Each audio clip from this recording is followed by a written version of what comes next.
Good morning to all my friends and family, and welcome to this episode of Jim's 5am Club.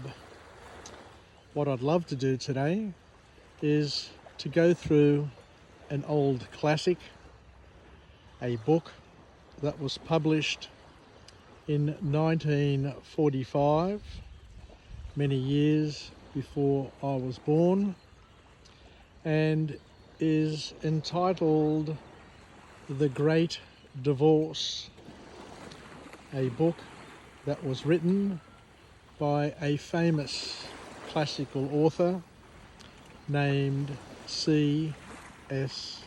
Lewis.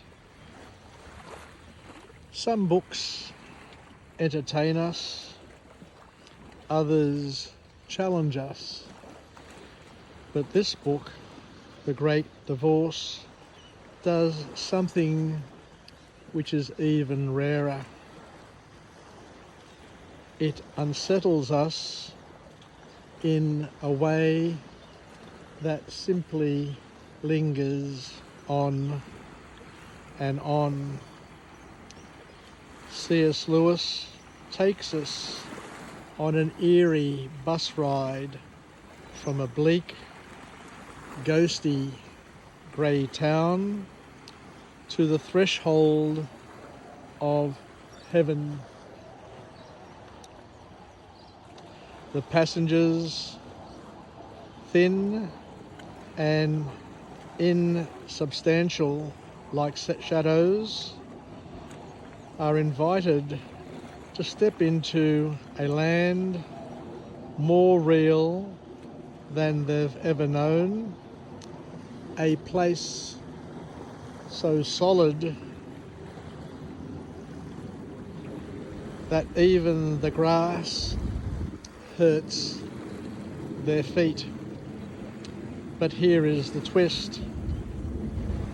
Most of them actually choose to go back.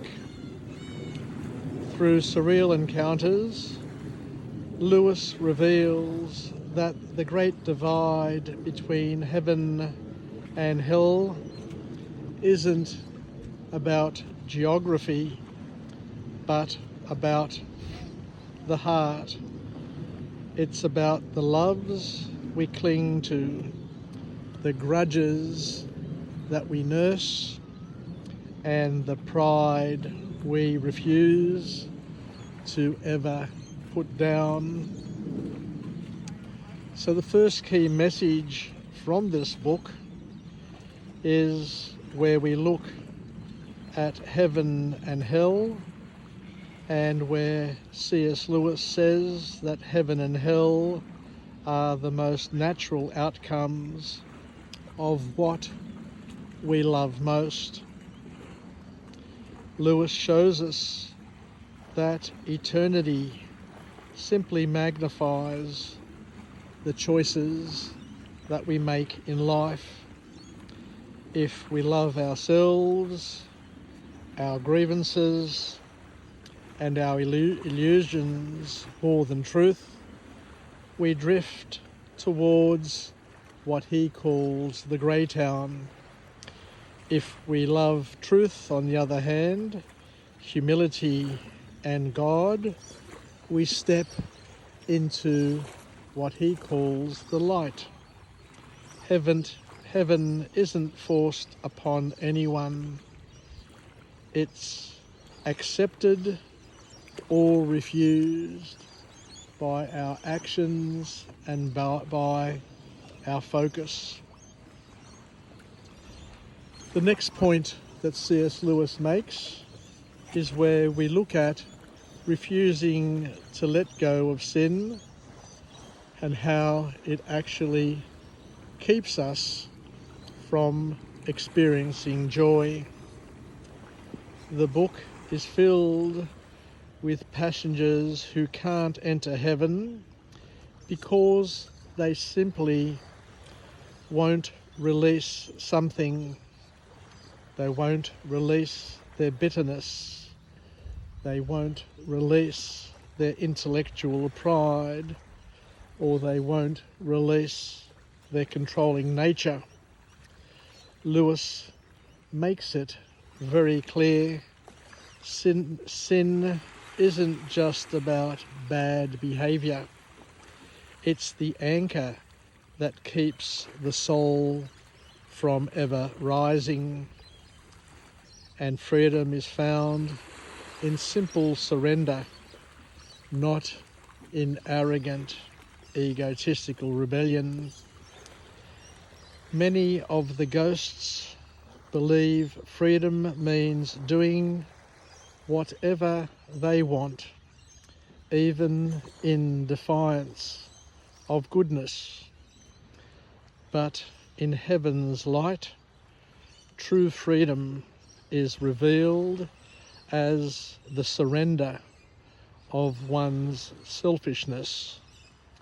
Real liberation, according to C.S. Lewis, comes from aligning our will with that is ultimately right.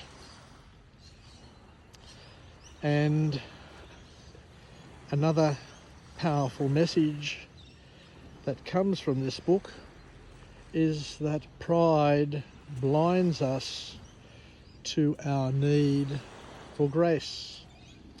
One of the most haunting moments in this book is when a ghost insists on being treated as an equal, not a forgiven sinner, and walks away because pride makes us allergic to mercy. Pride tells us we don't need help, even when help is the only thing that can save us. We look at forgiveness, and C.S. Lewis portrays forgiveness as a doorway, not as a burden. Some ghosts hold on to old wounds and are unwilling to forgive. They think forgiveness means excusing wrongs, but Lewis shows it as a release, a key that unlocks the chains we wrap around ourselves, and without it, bitterness actually corrodes the human soul. C.S. Lewis reminds us that love must be unselfish in order for it to be holy. Even something beautiful like a mother's love for her child can become twisted if it's rooted in control, possessiveness, or self-glorification. Heaven invites us to love without demanding any ownership. C.S. Lewis also makes another point where he says reality is more solid in the light of heaven. Lewis's vision of heaven is not misty or ethereal, but so real it's almost too much to bear. The grass is sharp. The colours are painfully vivid, and everything is weighty with truth. Compared to this, heaven is an empty shadowland. C.S. Lewis also goes on to say that we can indeed become addicted to misery. The Greytown's residents often prefer to stay there, not because they are happy, but because they're used to their unhappiness. change, even toward joy, feels threatening when you've built an identity around suffering and feeling bad. Humility is the posture that opens the gates.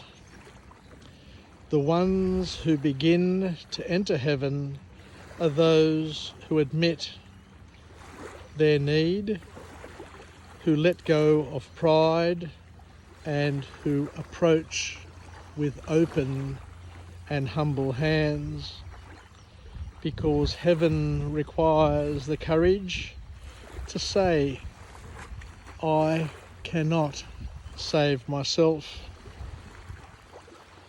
And the last point to come from this book is that it's never too late to choose differently, but most importantly, a choice needs to be made.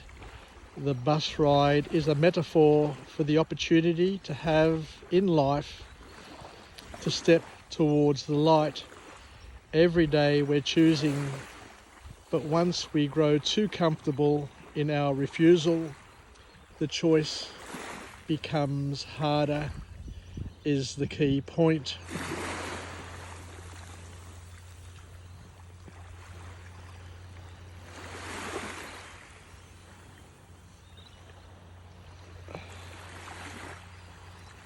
The key point. So the urgency is real because heaven awaits for those willing to change and to be changed. So in conclusion, the Great Divorce isn't about scaring us into belief. It's about showing us the subtle ways we may be refusing joy without even realizing it. Lewis's allegory reminds us that heaven is not a prize handed out, but the inevitable destination for those who genuinely desire the good above all else. And hell likewise is simply the natural end for those who choose themselves above everything. The story leaves us with a sobering, liberating truth. In the end, God says to each soul, either thy will be done, or well done, good and faithful servant. Take care, everybody. Wishing you all the best, and bye for now.